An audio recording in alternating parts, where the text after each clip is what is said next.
Bernstein Unfiltered. Unfiltered on 312 Sports.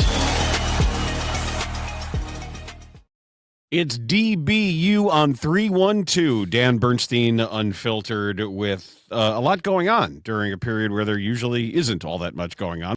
The Drew Dalman retirement yesterday threw everybody for a loop trying to figure out what's next. And I can't say enough that until we hear from Drew Dalman, it makes a lot of this sort of petty and awkward because we need to hear exactly why. I think it's really, really important before we move on and make this all about football and all. What are the Bears going to do now? Where are they going to spend their money? And what are they going to do on the trade market? And what are they going to do in the draft?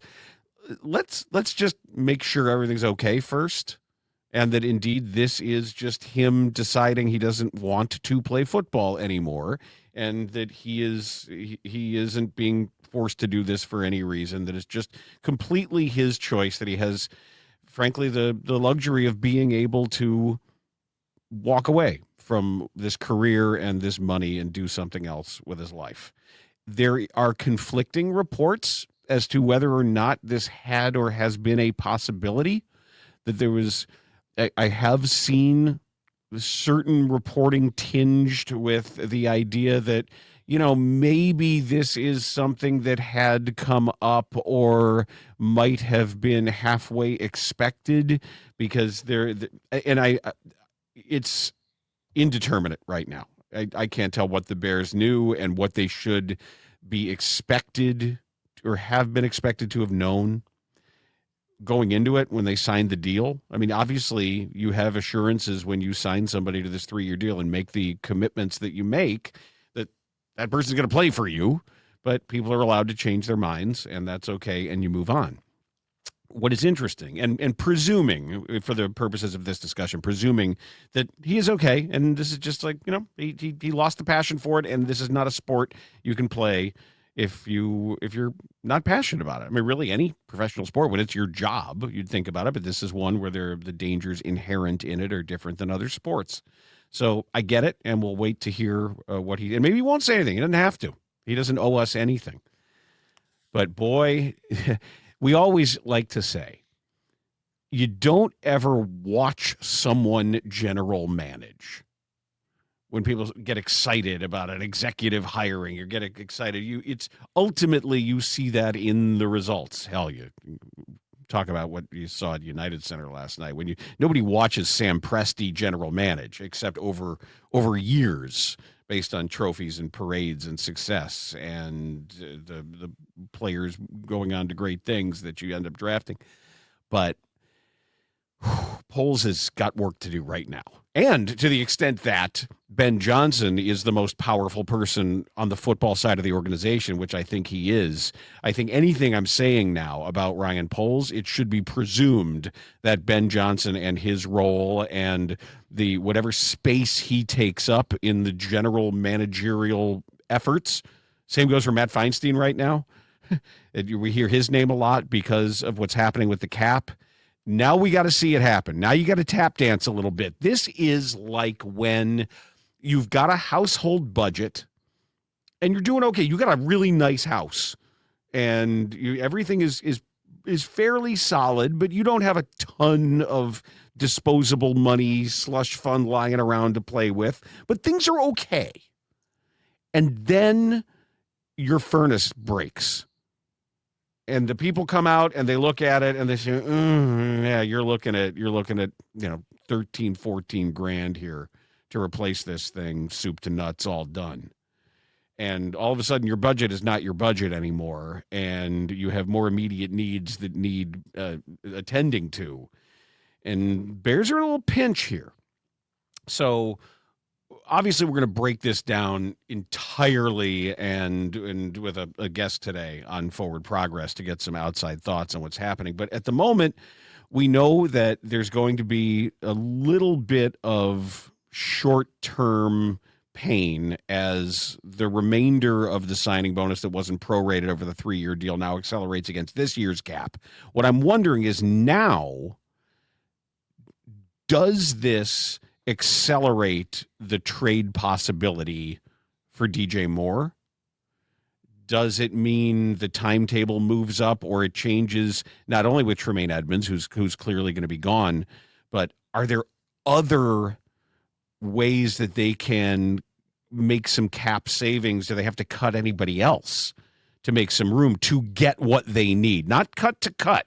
You're not trading DJ Moore just to get whatever 4th or 5th round pick. You would be trading DJ Moore in part because you're going to sign Tyler Linderbaum.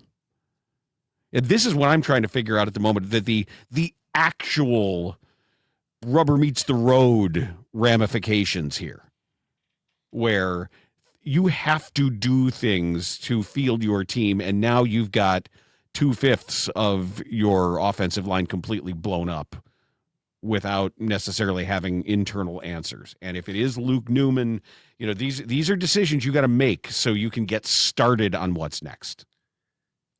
Let me first say that I agree with you in the fact that I hope he's okay. I hope his family's okay. I hope that this decision that he made to walk away from football after 5 years when playing at a very high level still was a decision that he made on his own, that his hand wasn't forced for whatever reason. I hope that that's the case, that he walked away on his own. That being said, look at the big picture of an NFL football team where the Bears are at. First of all, is this ideal? Absolutely not. It's not ideal. Is it the end of the world? It is not the end of the world. Listen, you know why? You know why it's not? They have the coach and they have the quarterback. Right. It beat me to it. You have the coach, you have the quarterback, the two hardest things to get. Yep. I'm not saying that you can't find a center. I'm not saying that, Drew Dalman can't be replaced. He certainly can. When this happened, couldn't have happened at a better time for the organization. This is not week 3 when he's been struggling, the first 2 weeks of the season and decided, hey, I just don't want to do this anymore. It happened now. It happened before the 2026 league calendar actually officially started. It's not the end of the world. Drew Dalman graded out as the 8th best center according to PFF in the 2025 season. There were games that if you sat down and thought right now, Dan, you could think of a dozen plays. You could remember that Drew Dalman negatively impacted the Bears. Now, overall, yeah, but he's a Pro Bowl player. Listen, let me finish. Yeah. Overall, of all the plays, yes, he was more of a positive, of course. Again, the 8th rated best center in the league, one of the best at his craft right now. Is it ideal? No. Could it have happened at a worse time? Absolutely. The Bears will be able to solve this and figure this out. They will be able to do that. Now, I'm curious to hear now over the next several hours, days, weeks leading up to the draft, how the mindset has shifted at Hallis Hall. Because going into this offseason, it was all defense. And I don't disagree with that, with one exception, the left tackle. I thought the left tackle, me personally, felt the left tackle should have been the main priority. Now you have, as you mentioned, 2/5 of your offensive line with question marks. What do you do there? So I'm curious to hear how this shifts. After I hear if there's anything given to us, the public, about why Drew Dalman made this decision, then I'm curious to hear how the perspective and the shift in strategy changes for this offseason with the Bears, if it does at all. Let me add a couple things to this portion of the discussion that I think are really significant. One is much of Dalman's importance last year, and the importance of any veteran center the Bears were going to add, isn't just in the pass blocking and run blocking. And he was, in large part, an exceptional zone run blocker. And I think they really should lean into that side of things when deciding who's going to fit that position for them next year and beyond. Getting the Bears set at the line and saying, here's the protection that we're in, communicating with the quarterback, what do you see? Even before the huddle is broken, if they're in this, we're this, and if they're in this, we're this. And having that brief period of intense communication that has to occur from the moment the huddle breaks to the moment the ball is snapped. My preference, if things are working out well, let me uncouple that from my preference. I'm going to say objectively, if things are going right for the Ben Johnson offense, that responsibility should belong more to Caleb Williams than whoever the center is. Yeah, agreed. And next year, like this year of growth, I want Caleb Williams, whoever the center is, not to say, hey, man, you really got to help me out with these protections and who's what. I want Caleb Williams to be like, I got you. We're good. Don't worry about it. We're going to do this together. I saw it that Caleb Williams' own development, his own development in reading, seeing, feeling what's going on, understanding the protections, he can take more of that responsibility because he's the quarterback. Right, and we saw that growth this year in Caleb Williams from week 1 to week 18. His recognition, his development, his understanding of defenses grew. We saw that throughout the games. It was pretty clear. Now, I will say this too. Whatever they went through in the first 3 weeks of the season when the offensive line wasn't gelling and these guys haven't played together a lot despite being veterans in the interior of the line and then have 5 new guys together, whatever it was that they did to get them accelerated to a position where they're comfortable working together, being together, and where it actually became effective after the bye week and running the football, whatever steps they took, put those steps in place once that center is here in the building.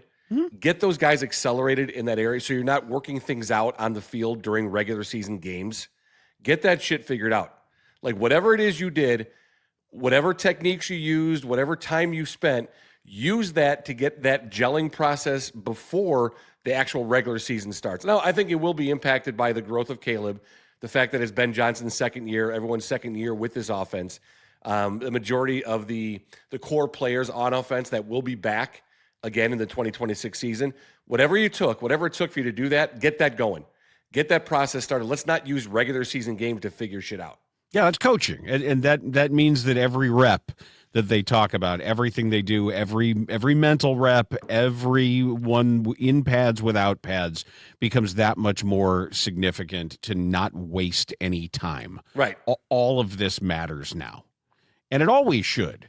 But it's not like, oh, gee, this is exciting. New coach. Let's see what happens. The Bears know they're supposed to be good. Right. They know they have a tough schedule. They've got the coach. They've got the quarterback. One way you make that matter, one way you know that that's true, in fact, and I think technically that would be begging the question, but is the fact that you can weather storms like this. And I hate to bring up this name because I don't like him, but, man, you didn't care who was blocking for Aaron Rodgers. It didn't really matter. They had so many injuries, and they would miss a tackle, and Bakhtiari would be out, or this guy would be out. And it matters a little bit. Obviously, the quality of the player in front of you matters, but I would like the development of coach and quarterback to be so significant that it does mitigate anything that happens in front of him. Is it asking a lot? Of course it is, but I don't think it's asking too much for what our expectations are for this team. No, and with Ben Johnson as the coach, we started off saying that you have the coach, you have the quarterback. With Ben Johnson as the head coach, you shouldn't see as significant of a drop-off if you bring in a guy that isn't at the level of Drew Dalman, like you mentioned with Green Bay, because you had an elevated play of Aaron Rodgers, one of the best to ever do it in the game at that position. But you shouldn't see a significant drop-off regarding like who you bring in. Now, if you bring in someone who's better than Drew Dalman, great. That's the goal. That's the ideal plan. Bring in not only a guy who's as good, but hey, here's an idea, someone who's even better at the position. That would be great. So I'm just, again, it could have happened at a much worse time. The Bears are going to be fine. They're going to figure it out. It's not like they're not going to have a season now that Drew Dalman is gone. They'll have a center in place, and it's going to be a guy that's going to work well with the rest of the offensive line. They'll figure out left tackle. You know, even when Kevin Byard said it a few weeks ago, I want to be here. The hardest things to do are find the coach, find the quarterback. The Bears have those answered, okay? The Bears have those answered. Now, your general manager, the front office, all the scouts, you know, Jeff King, all these guys in place now. Do your job. Do your job. It happened before the season officially started. You're not hamstrung now. You're not screwed because you've invested money in all these places. The door's wide open. Figure it out now. You need a center. You need a left tackle. You need to address your defensive line. I always say don't And miss a safety, mailbag. I mean safety. I always say don't miss a mailbag, and that is true again today as Brad Biggs has put out some thoughts here. But of course, deep in here, many paragraphs down into this piece, you scroll and you scroll and you scroll to find this. He writes, as best I understand it, the Bears were aware this was a possibility, even a probability. But that won't make replacing Dalman easier. And again, this is why you got to read these things, and you got to read them in full. Because I said, wait, whoa, what? Hold on. This is your lead. He said, as best I understand it, and this is somebody as tight with Bears peeps as you're going to find.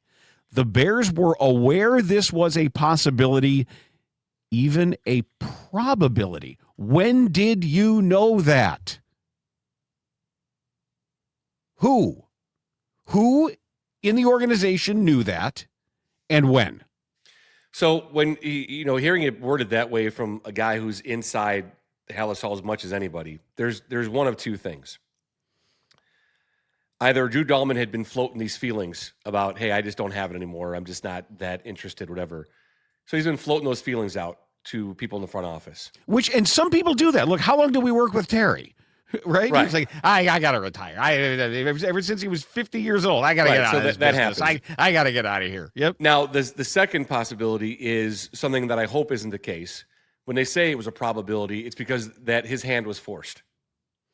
And they were well aware of it because his hand is being forced to retire. Right, that there was, and that's what we don't know. Right. Is it that he has, it could be anything, if it's neurological, it could be the smallest thing. It could be, and you know how. Yeah, let's not speculate in anything. I don't want to speculate medically. I don't want to, because there's any number of things. Any number of things. I know everybody goes immediately to brain stuff, but it could be it could be something as simple as a bone spur, like someone that would, dodge a draft multiple times. I mean, it could be something as easy as that.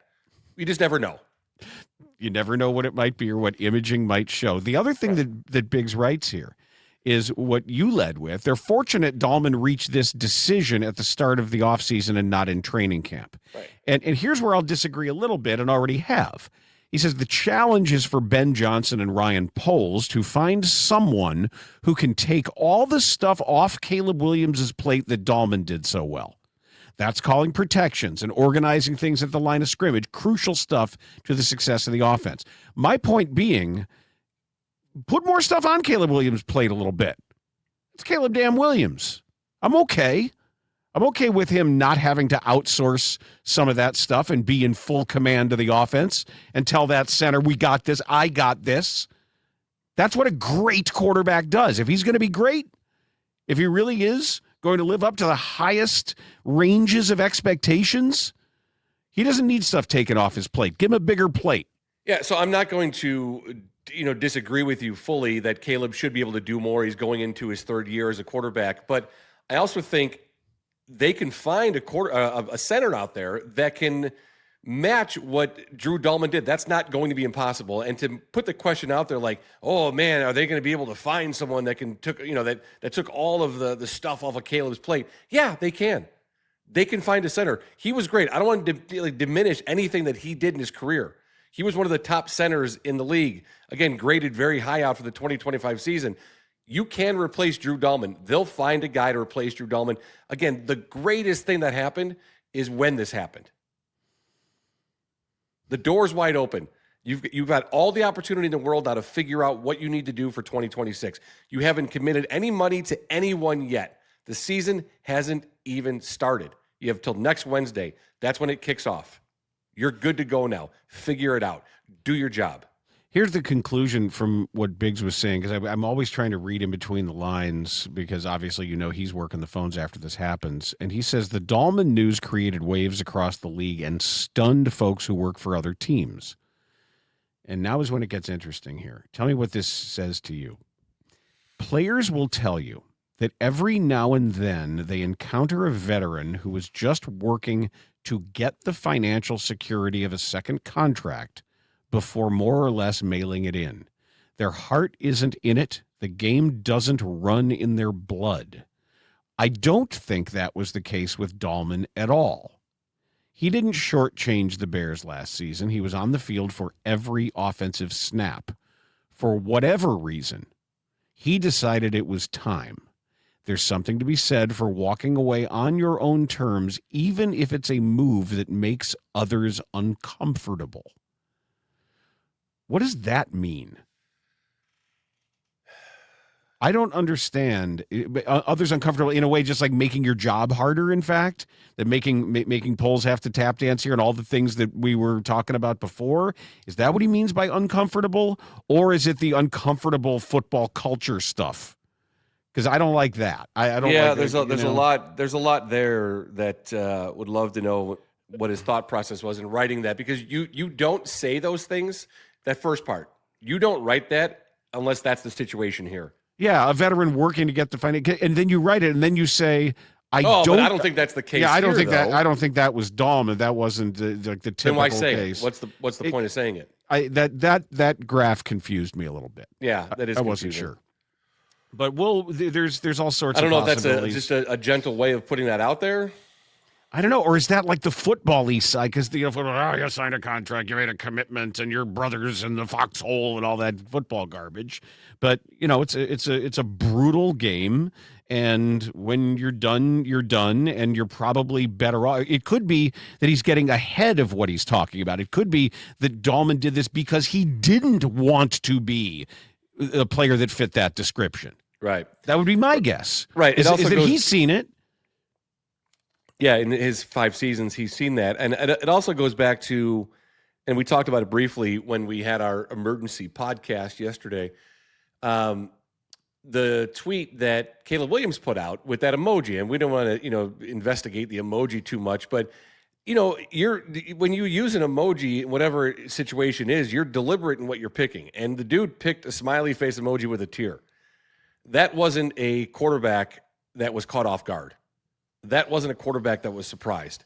That was a quarterback who knew this was coming and is sad that his friend is leaving, his teammate's gone. Mm-hmm. That's what that was. So, and who appears to understand and is going to. It looks like he's ready to set the right tone with his teammates. That said to me, I'm happy for you in your decision, but I'm sad that you're no longer the center on this team. Yeah, I'm getting back to this. Brad Biggs says the Bears were aware this was a possibility, even a probability, and it's a big flashing red light for any journalist out there to say, "Oh, really? A probability based on what information that they received when?" Right. Again, there's two things. It's he's floating the idea that, hey, I'm just not here for it anymore. I think I'm good, or his hands being forced, and they were well aware of that. Or sometimes guys just in the weight room say stuff. Sometimes you get somebody on. It's a workplace, man. I can't stress this enough. It is. I know we don't think of it as an office with a coffee maker and vending machines and vending machines. The water cooler, right? But it is. It's a workplace, and sometimes you get a guy on who is, in his feelings a little bit, and he'll tell you something he wouldn't otherwise tell you. And that stuff will filter up to decision makers. Or it's more formal than that. Or there's a full disclosure where Drew Dalman may have said when he signed the deal, I don't know if I'm going to play this entire contract. This is all stuff that we're going to learn. And we'll learn it. We'll learn it when in time they want it to come out. Right. Yes, correct. For sure. So I just thought it was really strange that some of those names on that list were what they were. And this was sent, I'm not going to say the name here. He says, I am a former NAIA SID. Okay. And I want you guys to know there is a rule in which NAIA schools can declare at least one NCAA D1 game each year as an exhibition, while the NCAA team counts it as a regular season game. Now, obviously, this is a rule in place to allow these NAI teams to get these checks and get paid to go in there for a loss and not technically have it count against them because they declare it an exhibition. Okay, makes sense. I get it. Right? Yeah, if you're not familiar with the NAIA, it's the National Association of Intercollegiate Athletics. Mm-hmm. headquartered in Kansas City, Missouri. It's a governing body for small, character-driven college athletic programs in North America, founded in 1937. It supports over 87,000 student athletes across 250 schools, offering 29 national championships, $1.3 billion in financial aid, and often more accessible eligibility requirements compared to the NCAA. I went to an NAIA school at Moody Bible Institute, and had we played Miami of Ohio, they would have beaten us by 200 points. Well, these three schools, Trinity Christian, Okay, which apparently is with Trinity based Christian. in Palos Heights, right? Yep, I know Trinity Christian. Milligan, which is out of Tennessee. I'd never heard of Milligan. So that explains why when I was on ESPN and looking at their schedule, and when a team's schedule is listed, you can click on their opponent and it's they don't linked. show up. Yep. And the MILLI one it wasn't highlighted, it was dull, and you couldn't click on it. Well, There's that's no link why. for it. There's no link that for explains it. Milligan College out of Tennessee, and IU East was on their schedule. Those are three NAIA schools. Is that Iowa, Indiana? I don't know. But this is what this Never heard of that one. this former NAIA sports information director said. I checked all three of those schools' schedules, and sure enough, each one's game against Miami of Ohio was classified as an exhibition. Okay. So his belief is absolutely no way they should get in unless they win the MAC tourney. Indiana University East, IU East.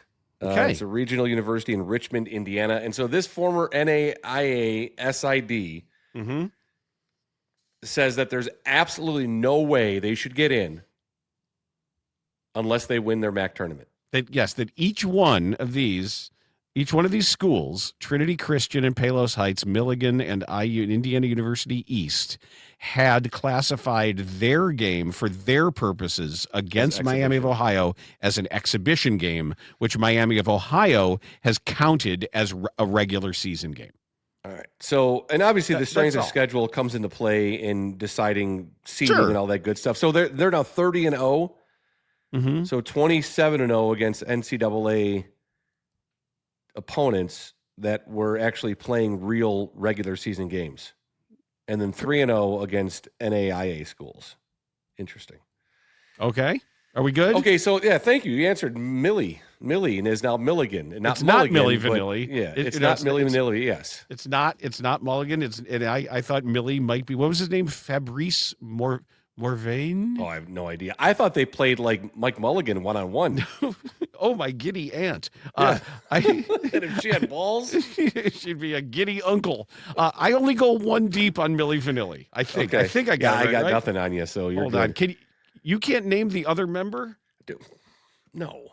I bet you can, and you're lying. No, I'm not. I have no idea. I thought their names were. I would have gotten it. See, I thought they were Millie and Vanilli. That's what I thought their names were. Millie and Vanilli. I would have recognized it despite my inability to recall it.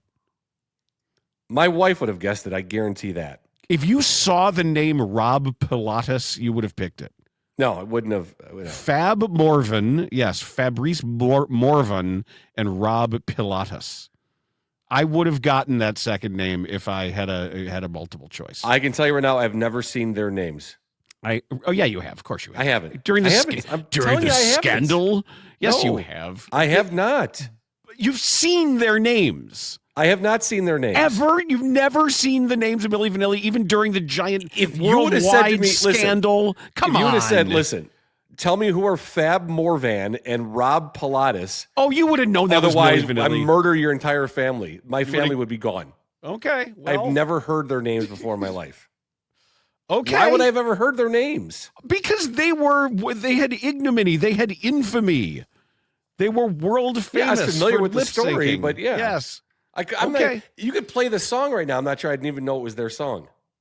That's not true. It is true. It's true, damn it. Girl, you know it's true. In fact.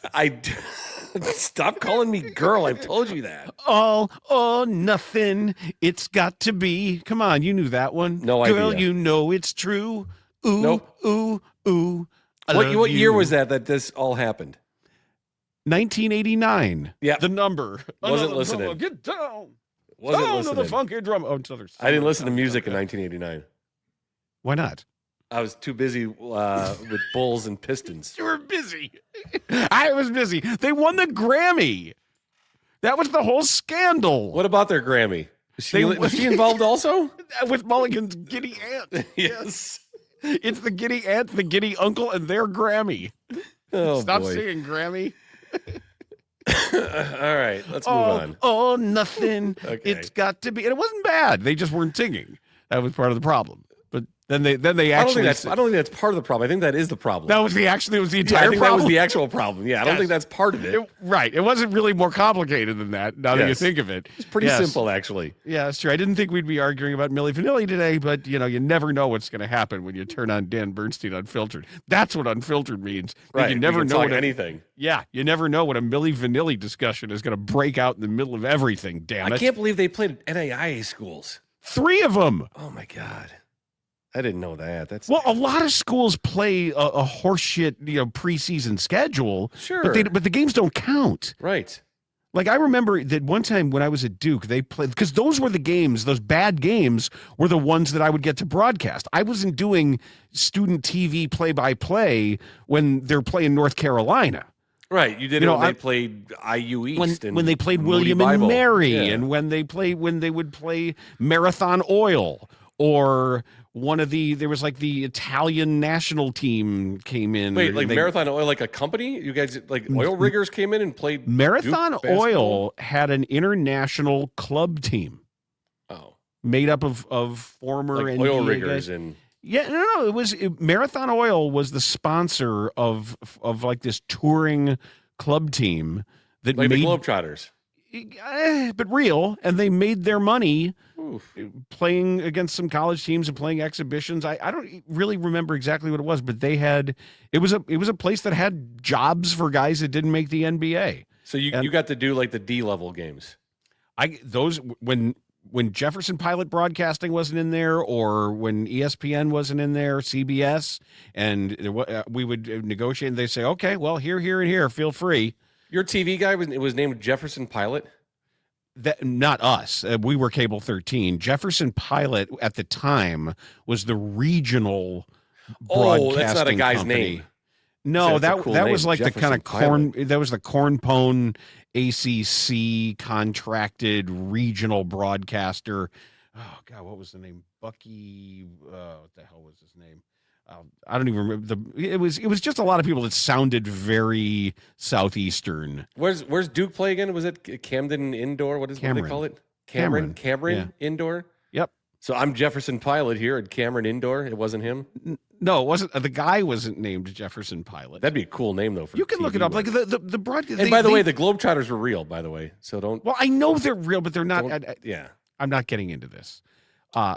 When we're talking about Team USA, Team Italy, etc., I'm mindful of yesterday. The international teams started out some of their exhibitions against some of the spring training squads getting ready for the World Baseball Classic. And I'm looking at the U.S. team, and generally I pick a different team to root for because You hate America. I don't like U.S. stick up the ass baseball. The baseball police, the Tony La Russas, the old, because America for a long time in baseball has been this for whatever reason they've tried to say that play the game the right way, and we don't jump around and jump up in the air and over celebrate because this is American baseball. Act like you've been there before and all that stupid stuff.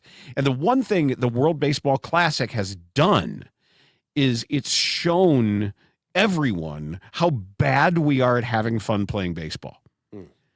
All these other countries actually evince the joy of playing this wonderful game.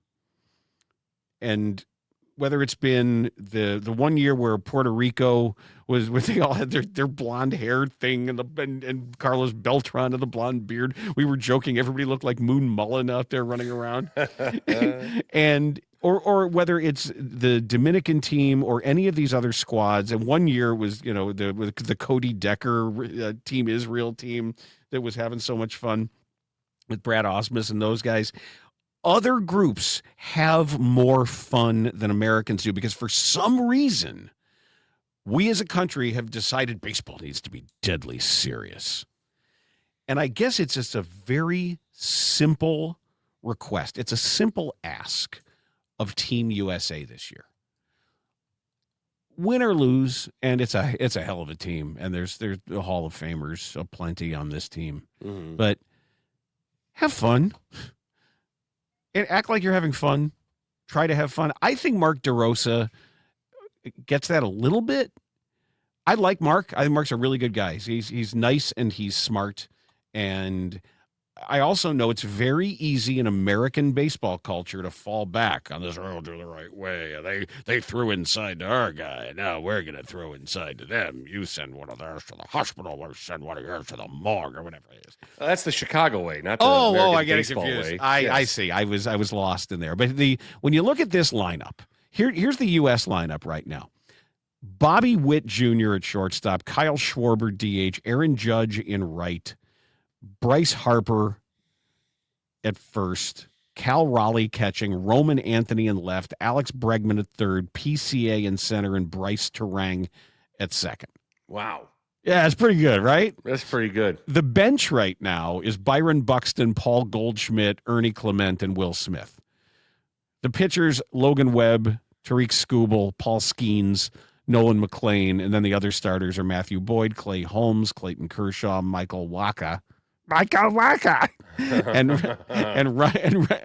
Yarbrough.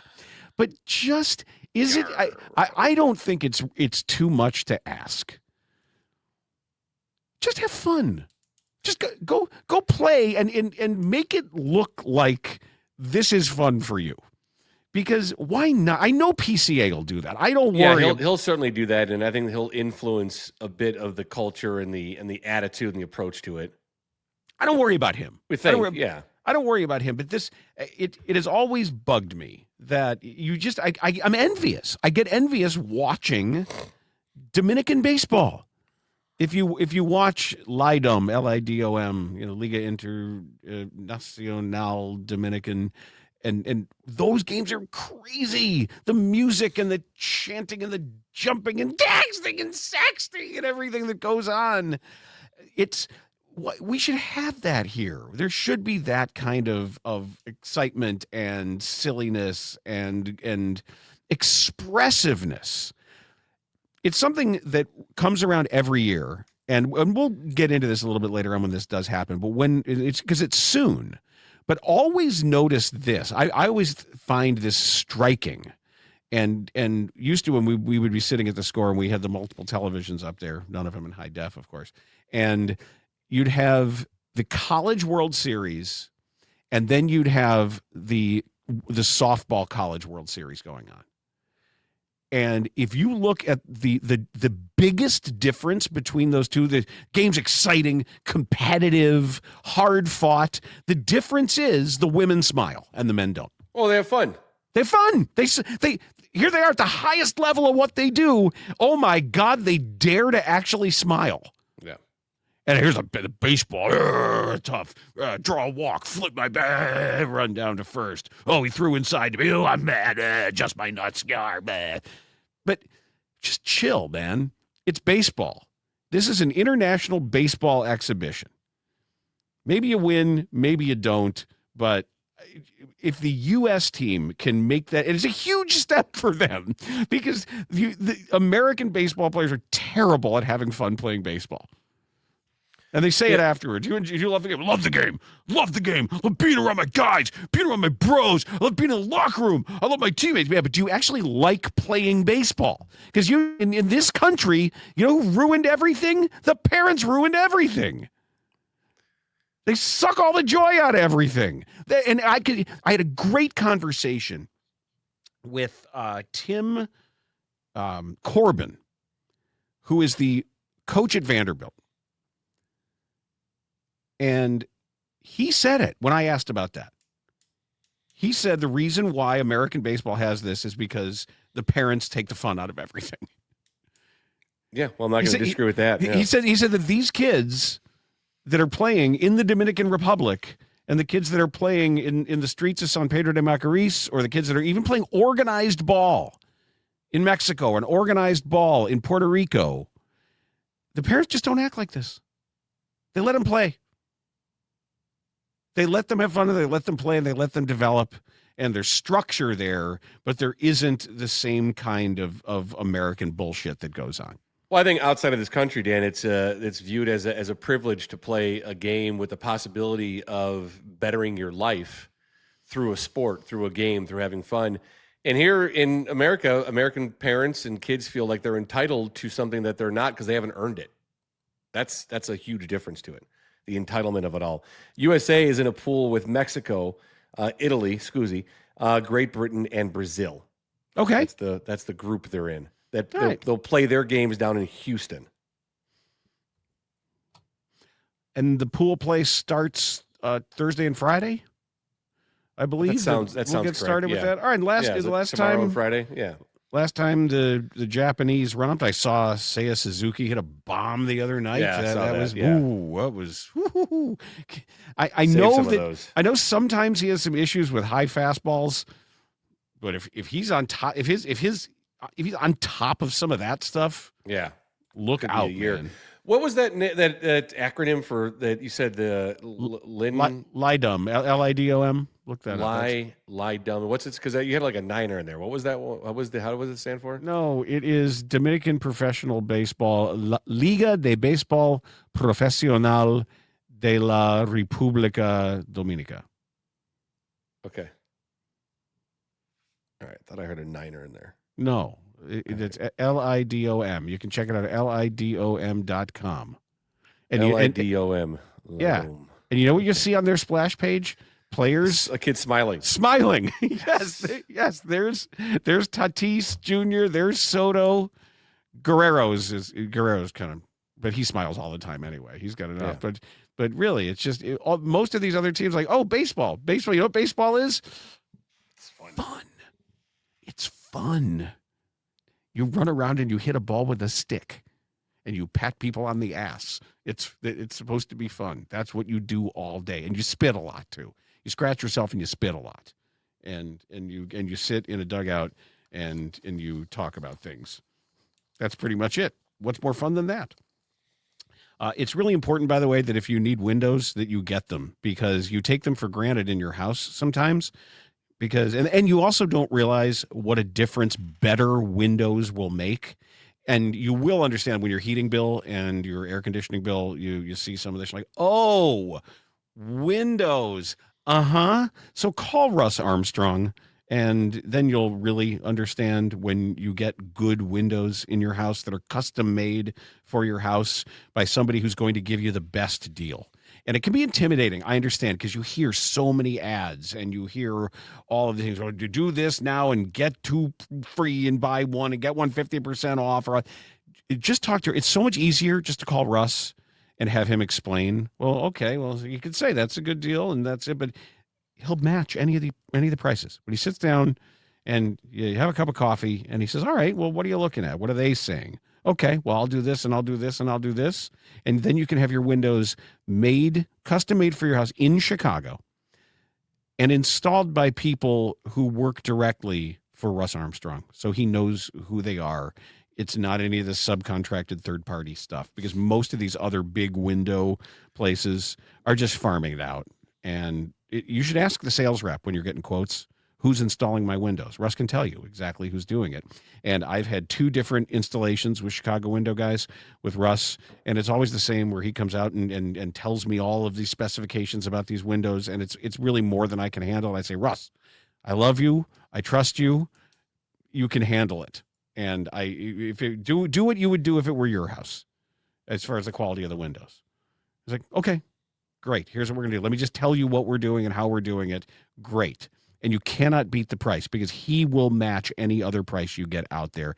It's all locally done here in Chicago, and he's in touch with you the whole time. Call him, 847-302-9171. Also, and he does say this, and I'm allowed to say this, that he's got a replacement guarantee. And he says, even if you're getting ready for baseball this year, and believe me, I know IHSA is out there. If your kid's Little League, the kid practices and he throws a ball through the window, Russ will replace it for you. He says that. So this you got that going for you. That's nice. 847-302-9171. Check out all his 5-star reviews at ChicagoWindowGuys.com. Russ also smiles a lot too, so Yeah, he does. Well, you have he that does, going for you. If you talk curling, He'll smile a lot. He absolutely loves anything regarding curling. All right, I saw this story, and it might be against my better judgment to do it, but I had to. Okay. Can always edit this out, so go ahead. Fire away. Give it to me, Nate. A man relieving himself on the railway tracks in Alwar, Rajasthan, India, died after a cow fell on him. What? A man relieving himself on the railway tracks died after a cow fell on him. Oh, boy. Like an actual cow? Yes. Oh, boy.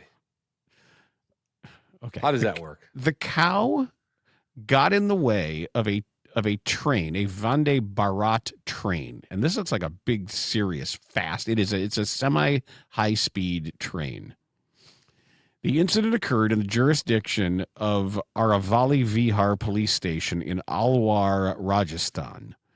The deceased has been identified as Shivdayal Sharma, a man who retired from the post of an electrician in the Indian Railways 23 years ago. So this guy was a railways electrician who still wanted to seek out that place to relieve himself. Okay. According to Shivdayal's relatives, a cow got in the way of a Vande Bharat train that left Kali Mori around 8:30 a.m. The impact of the collision was such that a portion of the cow's body fell 30 meters away over Shivdayal, who was relieving himself on the tracks. Shivdayal died on the spot. So, cow hit by train, cow flies through the air and blasts this poor guy. All right. So he's on the train tracks taking a leak. A cow got hit by a train, and cow debris flew 30 meters through the air and landed on this guy and killed him? Yep. Oh, boy. The semi-high-speed Vande Bharat trains have had run-ins with cattle along many routes. The maximum number of them, I don't know what that means, the maximum, or probably the highest number, being reported in the Mumbai-Gujarat stretch.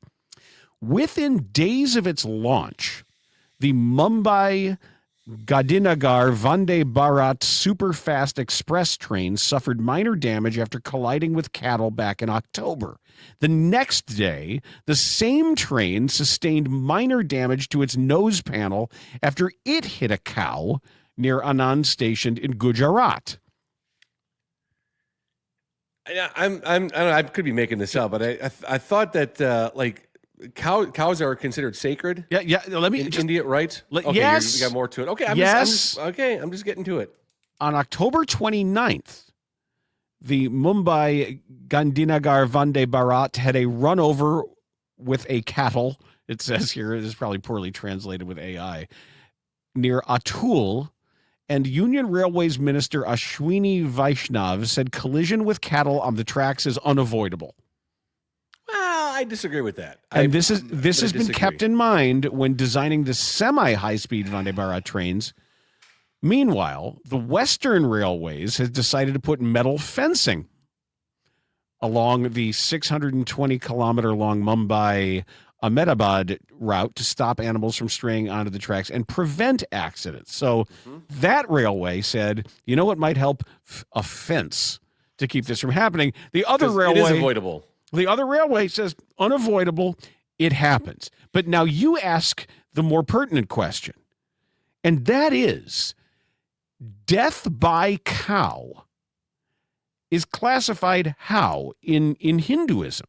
Because I would think it would be sinful for the wanton destruction of these sacred symbols by a railway company to say, well, it's unavoidable, we don't care. I would think it would be that you should take those kind of preventive measures, not only to protect people who might be taking that ill-advised leak on the train tracks in this particular area where cows striking trains should be presumed. We know this. And I believe the Bears also, someone told Brad Biggs that this was likely to happen. Right. And we don't know exactly that when they heard that this was probable, but is that some sort of sanctified holy death?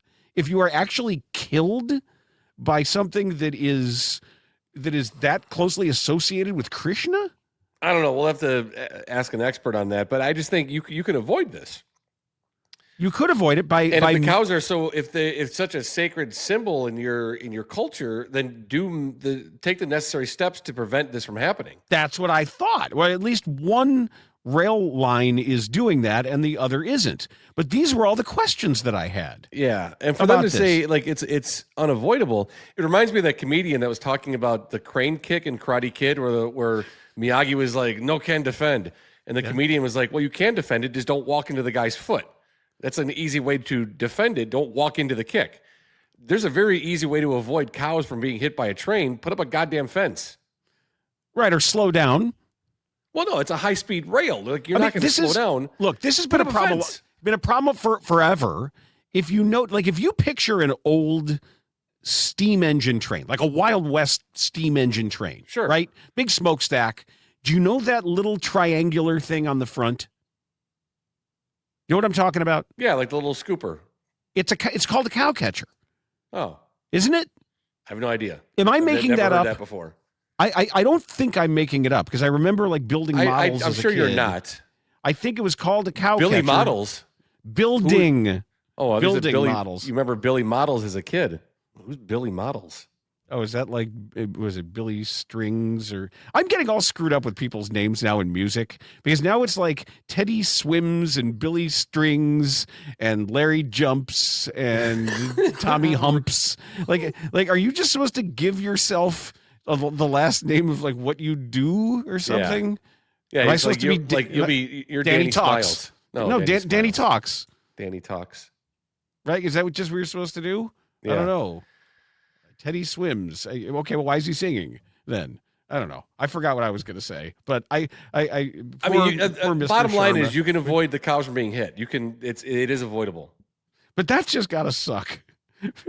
Well, I don't know. So this guy retired 23 years ago. So let's say he retired at 62. And he's 85. Maybe he's wandering out of the home. Maybe someone should keep an eye on this guy. Maybe there's no reason to be wandering to the train tracks to take a leak. Maddie blames the victim. Maddie blames I blame his caretakers. Your fault. It's your fault that you got hit by a flying cow. It is not. I'm not blaming. Don't say that. I didn't Why they blame say the victim. He can run the routes for him.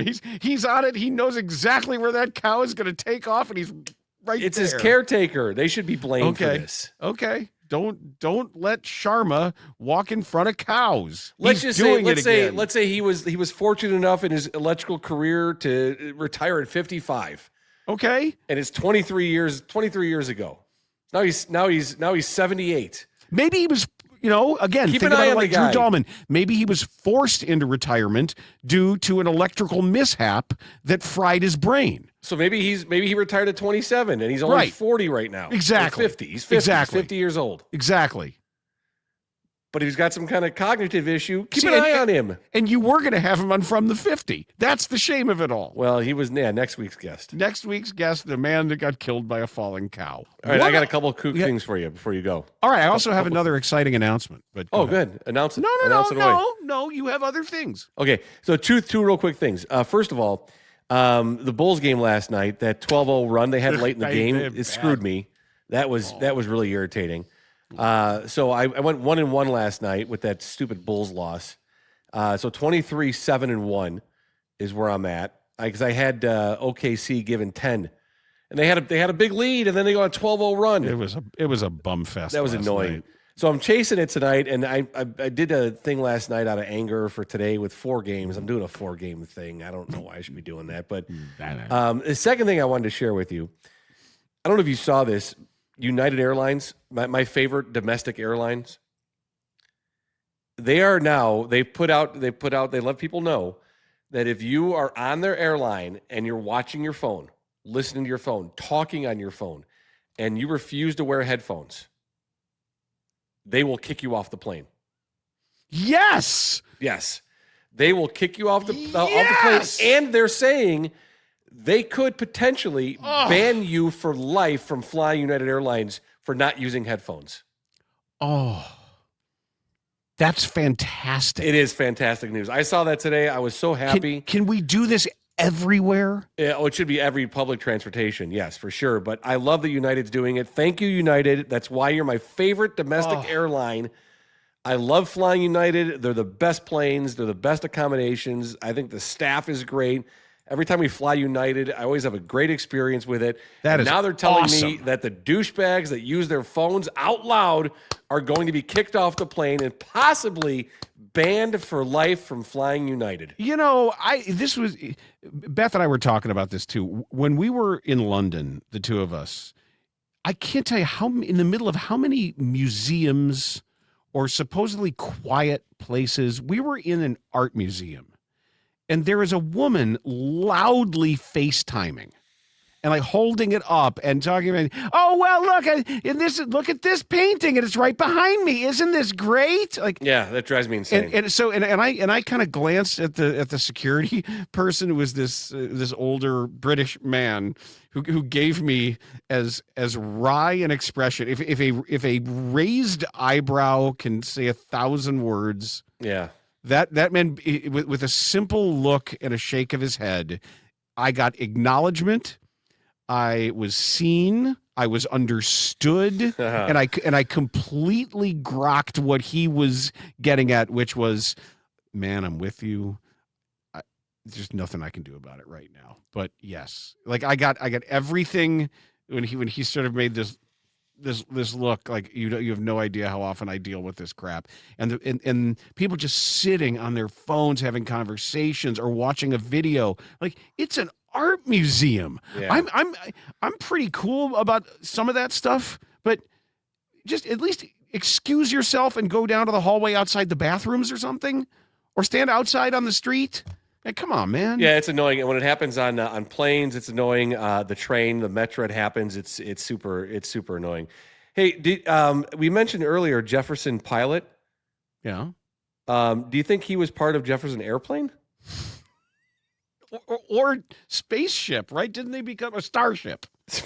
One spaceship. Jefferson Spaceship. It was something like that. Well, that's when everything got bad and they built this city, right? Didn't they build this city on rock and roll? Yeah, after they landed here from outer space. They did. Well, same thing. Jefferson Spaceship. What's the difference? It's a huge difference, Dan. Stars and space, very, very different. All right, what's your announcement? Okay, my announcement is we have our winners from last month's app contests. We have wieners. Not only do we have wieners, hot dog. Congratulations to Roman from Tinley Park. He won the $100 gift certificate to Perry's Steakhouse. Nice job, Roman. Ed from Palos Park. Ed won the $100 gift certificate to Big Star.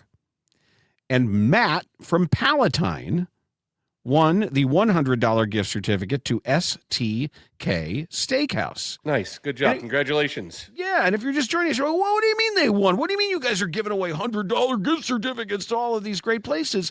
Well, every month, the 312 Sports app will reload with these freebies. So now it's March, and we've done that. If you haven't gotten the app yet, you're really missing out, because it just is going to streamline your life. It's going to make everything easier, and there's all kinds, not only the alerts that you need, but like look at how cool this is. Look at that. See, there's all the stuff and everything you need, and all these cool, everything, all of the pods here. Look at that. You got a great logo from the 50s. A really nice little cover page there. I like. Thank you. Yeah, my wife created that for me. Did she? Yeah. This is not a Jeremy Sinden production. No, she created. Yeah, then he kind of touched some things up and put his his magic on it. But yeah, that was her, really her good. creation. Yeah, I like that. And because Jeremy did the new OWC stuff that they're always having fun with and cool things there. So if you check out the app and you go to the rewards page, you can get this at the Apple App Store or Google Play. Here's what we have now. You can win great prizes in the app right now. Dinner for 2 at Rosebud on Rush. Oh my God, I love Rosebud on Rush. Didn't you work at one of those? I worked at Rosebud in Naperville. Yeah, Okay. when I was working Murph and Fred's show. The quintessential destination for classic Italian dining in Chicago. Rosebud on Rush. Bub City. Iconic Yes. Rosebud on Rush. Bub City. Beautiful. The destination for barbecue, whiskey, and live country music. Lunch, dinner, weekend brunch, late night dining. And I'm not done yet. Osteria Via Stato. Oh, just drove past her the other day. I love that place. Rustic, honest food, warm, welcoming atmosphere will transport you to the Italian countryside. That is one of those places you can graze yourself into, and you have to roll out of there like, I'm just nibbling. Well, I've nibbled the entire menu at this point. Great restaurant, yes. Yeah, I love Osteria Via Stato. So there's dinner for 2 at all of those places. But wait, there's more. Tickets to see The Head and the Heart in concert May 2nd at the Auditorium Theater. I was lucky enough to see them do a few songs over at the other tower. Head and the Heart concert May 2nd at the Auditorium Theater. The way you win is by entering the promo code SPRING on any reward. That's your promo code. The promo code is SPRING on any reward for a chance to win. That is on the 312 Sports app that you can download in the Apple App Store and Google Play and have that on your phone. We can't win those things though, right? Certainly not. Okay. But if you kind of walk down to Dave's office and you ask, hey, you got a couple of tickets lying around for Head and the Heart, maybe he's got the hookup. Got that for you. And that has been Dan Bernstein Unfiltered. Dan Bernstein Unfiltered. Unfiltered on 312 Sports.